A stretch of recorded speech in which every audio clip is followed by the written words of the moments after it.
આજે આપણે વાત કરવાના છીએ કેનેડાથી આવેલ દીકરો વૃદ્ધાશ્રમમાં પિતાને મળવા જતા બનેલી ઘટના।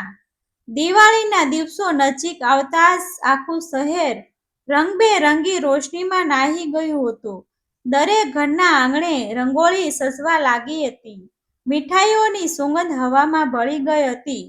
બાળકોના ચહેરા પર નવા કપડાં અને ફટાકડાની ખુશી ઝળહળી રહી હતી। પરંતુ શહેરના એક છેડે આવેલા વૃદ્ધાશ્રમના એક નાનકડા ઓરડામાં બેઠેલા વિનુકાકાના જીવનમાં વર્ષો પછી પહેલીવાર આશાનો એવો દીવો પ્રગટ્યો હતો, જેની જ્યોત તેમની વૃદ્ધ આંખોમાંથી સ્પષ્ટ દેખાતી હતી। સફેદ થઈ ગયેલા વાળ, ચહેરા પર ઊંડી કરકસરીઓ, હાથમાં ઉંમરની ધ્રુજારી અને હૃદયમાં સંતાન માટેનો અખૂટ પ્રેમ લઈને તેઓ દરવાજા તરફ વારંવાર નજર કરતા હતા। આશ્રમના દરેક વૃદ્ધ જાણતા હતા કે આજે વિનુકાકા માટે સામાન્ય દિવસ નહોતો, કારણ કે ઘણા વર્ષોથી કેનેડામાં વસતો તેમનો એકમાત્ર દીકરો આ દિવાળીએ પત્ની અને પોતાના નાનકડા દીકરા સાથે ભારત આવવાનો હતો। વિનુકાકા એ 2 દિવસ પહેલા જ પોતાની નાની પેન્શનમાંથી થોડા પૈસા બચાવીને દેશી ઘી, સારો, બેસન અને ખાંડ મંગાવી હતી। આશ્રમની રસોઈ બનાવતી બહેનને તેમણે વારંવાર વિનંતી કરી હતી કે લાડુ એવી જ રીતે બનાવજો જેવી રીતે મારા દીકરાને બાળપણમાં ગમતા હતા। લાડુ બન્યા ત્યારે વિનુકાકાએ એક લાડુ હાથમાં લઈને આંખો બંધ કરી લીધી હતી। તેમને યાદ આવ્યું કે જ્યારે તેમનો દીકરો નાનો હતો ત્યારે શાળામાંથી દોડતો આવતો અને બોલતો, "પપ્પા, આજે પણ એ જ લાડુ બનાવ્યા છે ને?" અને તેઓ હસતા હસતા પોતાના હાથથી તેને ખવડાવતા। પત્નીના અવસાન પછી તેમણે માતા અને પિતા બંનેની ફરજ એકલા બજાવી હતી। પોતાના દીકરાના ભવિષ્ય માટે તેમણે પોતાનું યૌવન, પોતાની ઈચ્છાઓ, પોતાનું સુખ અને પોતાનું આરોગ્ય બધું જ હોમી દીધું હતું। ખેતીનો ટુકડો વેચી દીધો, પત્નીના ઘરેણાં ગીરવે મૂક્યા, દિવસ રાત મહેનત કરી માત્ર એટલા માટે કે દીકરો મોટો માણસ બને। જ્યારે દીકરાને કેનેડા જવાની તક મળી ત્યારે આખું ગામ ગર્વથી ભરાઈ ગયું હતું। વિનુકાકાએ દરેકને કહ્યું હતું કે મારો દીકરો હવે વિદેશમાં નામ કમાશે, પરંતુ એ જ દિવસે તેમના જીવનમાં એક અજાણ્યો એકાંત પણ જન્મ્યો હતો। શરૂઆતમાં ફોન આવતા, વિડીયો કોલ થતા, પૈસા પણ આવતા, પરંતુ ધીમે ધીમે વાતચીત ઓછી થવા લાગી। પછી કામનું બહાનું, સમયનો અભાવ અને જીવનની વ્યસ્તતા વચ્ચે પિતાનું સ્થાન ધીમે ધીમે યાદોમાં જ સીમિત થતું ગયું। ગામનું જૂનું ઘર વેચાઈ ગયું અને તમારી સારી સંભાળ રહેશે એમ કહીને દીકરાએ તેમને વૃદ્ધાશ્રમમાં મૂકી દીધા। તે દિવસે વિનુકાકાએ વિરોધ નહોતો કર્યો, તેમણે માત્ર એટલું જ કહ્યું હતું, "દીકરા, તું ખુશ રહે એટલું જ મારા માટે પૂરતું છે." પરંતુ તે શબ્દો બોલતી વખતે તેમની અંદર જે વેદના સળગી હતી તેનું ધુમાડું આજે પણ તેમના હૃદયમાં ભભૂકી રહ્યું હતું। દિવાળીના દિવસે આખો આશ્રમ દીવડાઓથી ઝગમગી રહ્યો હતો, છતાં વિનુકાકાની નજર તો માત્ર દરવાજા પર જ હતી। દરેક વાહનનો અવાજ સાંભળતા તેઓ ઊભા થઈ જતા। દરેક પગલાંનો અવાજ તેમને લાગતો કે કદાચ મારો દીકરો આવી ગયો। આખરે બપોર પછી એક ચમકદાર વિદેશી કાર આશ્રમના દરવાજા પાસે આવીને ઊભી રહી। અંદરથી મોંઘા કપડાં પહેરેલો તેમનો દીકરો, તેમની પત્ની અને હાથમાં રમકડું પકડીને હસતો નાનકડો પૌત્ર નીચે ઉતર્યા। વિનુકાકાની આંખોમાંથી આનંદના આંસુ વહી નીકળ્યા। તેમણે ધીમે ધીમે આગળ વધીને પોતાના દીકરાના માથા પર હાથ મૂકતા પ્રયત્ન કર્યો, પરંતુ દીકરાએ આસપાસ નજર ફેરવી અને માત્ર ઔપચારિક સ્મિત કર્યું. વિનુકાકાએ ધ્રુજતા હાથોથી સ્ટીલનો ડબ્બો આગળ ધરીને કહ્યું, બેટા, તારા મનગમતા દેશી ઘીના લાડુ બનાવડાવ્યા છે. વર્ષો પછી તને પોતાના હાથથી ખવડાવવાનો મોકો મળ્યો છે. દીકરાએ ઘડિયાળ તરફ જોયું. મોબાઈલ વાગતો હતો. પત્ની કાર તરફ ઇશારો કરી રહી હતી. તેણે લાડુ તરફ જોયું પણ હાથ આગળ વધાર્યો નહીં. તે હળવા અવાજે બોલ્યો, પપ્પા, હવે હું આ બધું ખાતો નથી. ડોક્ટરે મીઠાઈ ખાવાની ના પાડી છે. હેલ્થ બગડી જશે. અમારે બીજી ઘણી જગ્યાએ પણ જવાનું છે. મોડું થઈ રહ્યું છે. આટલું કહીને તેણે પિતાની આંખોમાં એક પળ માટે પણ જોયા વગર પાછું વળી કાર તરફ પગલાં ભર્યા.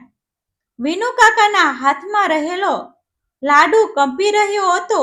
એવું લાગતું હતું જાણે લાડુ નહીં, પરંતુ વર્ષોની લાગણી, ત્યાગ અને પિતાના પ્રેમનો આખો ઇતિહાસ ધ્રુજી રહ્યો હોય. આશ્રમના બીજા વૃદ્ધો નિઃશબ્દ ઊભા હતા.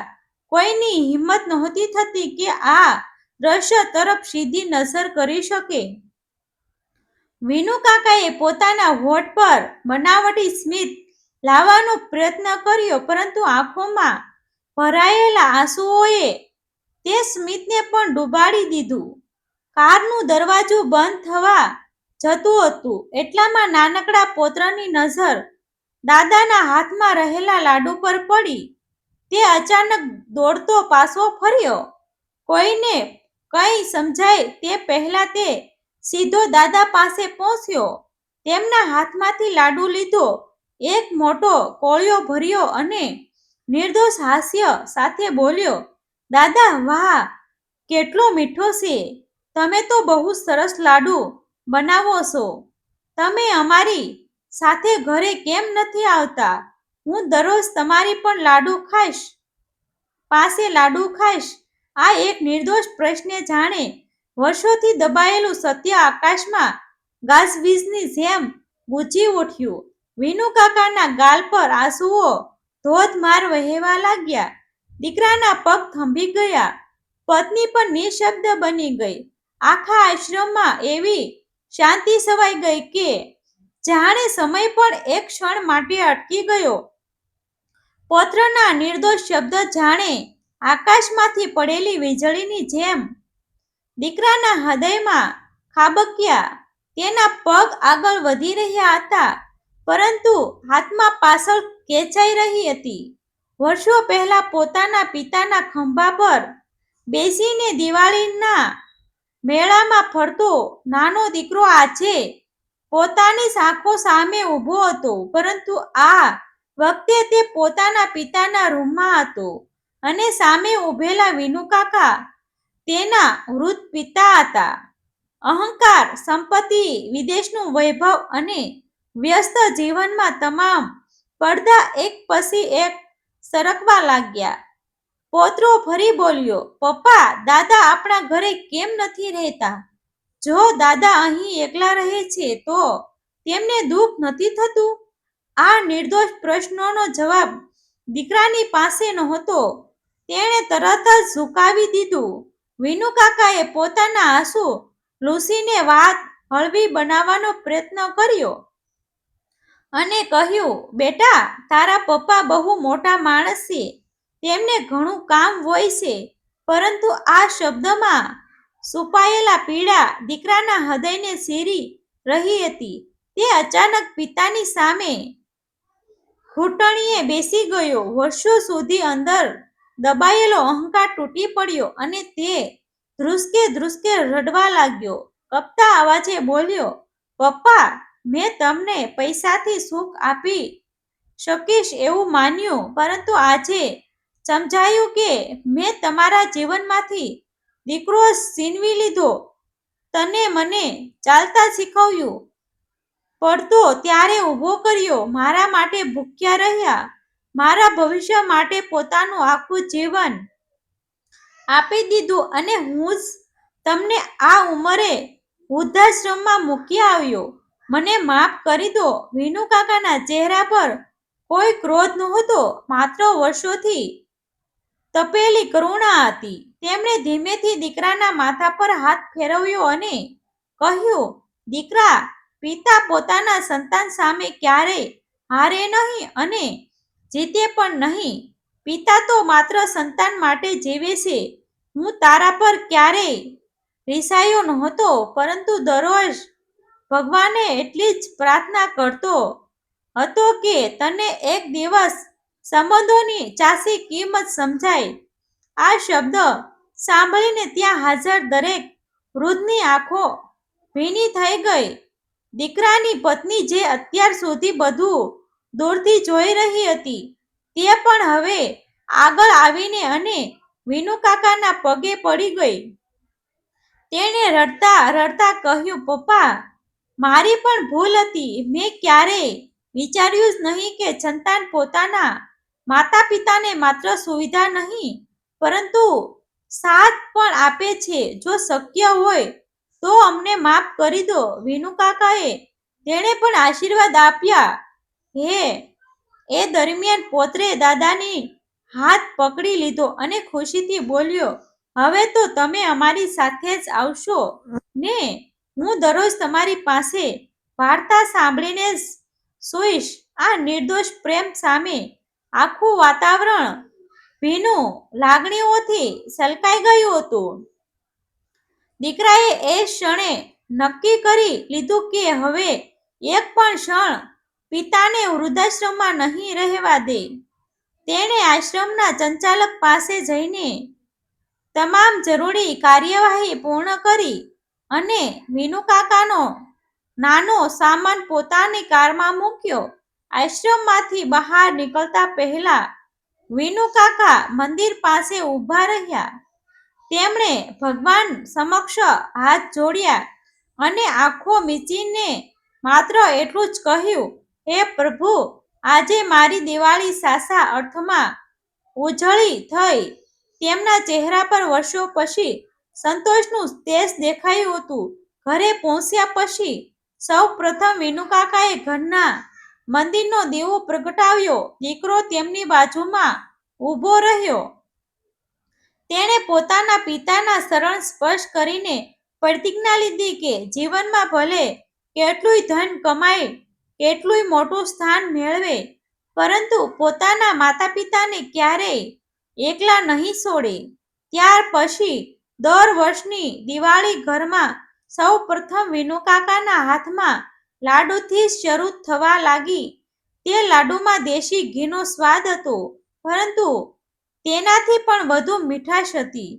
પિતાના નિસ્વાર્થ પ્રેમની સમય વીતતો ગયો. પૌત્ર મોટો થવા લાગ્યો અને જ્યારે પણ કોઈ પૂછતું કે તારા જીવનનો સૌથી મોટો પાઠ કોણ શીખવ્યો, ત્યારે તે ગર્વથી કહેતો, મારા દાદાએ.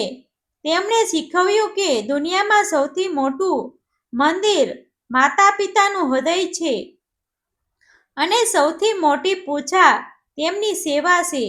આ ઘટનાએ માત્ર એક પરિવાર નહીં, પરંતુ આખા ગામને બદલી નાખ્યો હતો. ઘણા લોકો પોતાના વૃદ્ધ માતા પિતાને મળવા લાગ્યા. ઘણા પોતાના અહંકારને છોડીને ઘર લઈ આવ્યા અને દરેક દિવાળીએ લોકો એકબીજાને માત્ર મીઠાઈ નહીં, પરંતુ સંબંધોની મીઠાશ વહેંચવા લાગી. યાદ રાખજો, પૈસા કમાવા આખી જિંદગી પડી છે, પરંતુ માતા પિતાનો આશીર્વાદ ગુમાવી લીધા પછી દુનિયાની કોઈ સંપત્તિ તેને પાછો ખરીદી શકતી નથી. ભગવાન દરેકને બીજી તક આપે એવું જરૂરી નથી.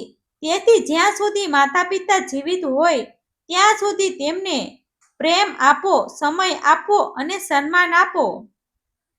કારણ કે જ્યારે તેમના હાથ તમારા માથા પર હોય ત્યારે જ સાચી દિવાળી, સાચું સુખ અને સાચો આશીર્વાદ તમારા જીવનમાં પ્રકાશ બનીને ઝળહળતો રહે છે. ડિસ્ક્લેમર: આ વાર્તા સંપૂર્ણપણે કાલ્પનિક છે. તેનો હેતુ માત્ર માનવીય મૂલ્યો, માતા-પિતાના સન્માન અને પારિવારિક સંબંધોની મહત્તા વિશે સંવેદનાત્મક સંદેશ આપવાનો છે. કોઈ વ્યક્તિ, સ્થળ અથવા વાસ્તવિક ઘટના સાથે કોઈ પણ સામ્ય માત્ર સહયોગ માનવો. આભાર મિત્રો. ગમે તો શેર કરી દેજો, સબસ્ક્રાઇબ કરી દેજો.